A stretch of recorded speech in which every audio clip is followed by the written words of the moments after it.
ubwo ni Ububiligi mvuga kandi aza kubwihanangiriza ndabisubiza.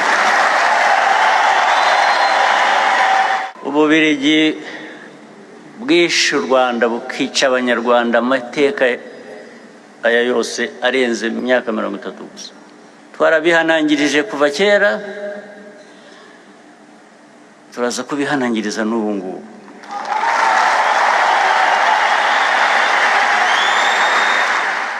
Akongera bukanya bati ntabwo tubemerera ko mugira mutya, ariko tukabaza ariko mu babandi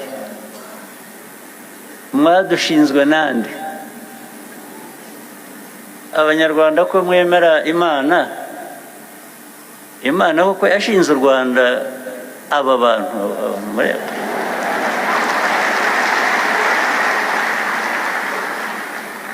Turaza kubibibutsa neza ko atari ko bimeze.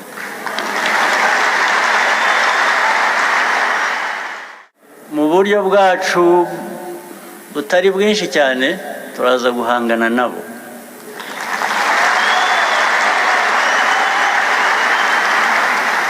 Ndavuga abo birirwa batwiruka inyuma badukoronga ariko twebwe byatunanira, aba batunanira.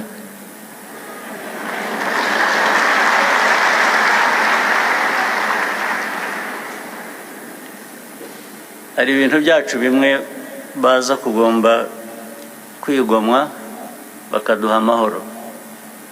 Ubwo ariko ndabivuga mbateguza, ariko nteguza namwe Abanyarwanda ngo iyi myaka yose tumaze kuri uru rugamba rwo kubaka igihugu cyacu, turashaka kuba Abanyarwanda, ntabwo dushaka kuba Ababiligi.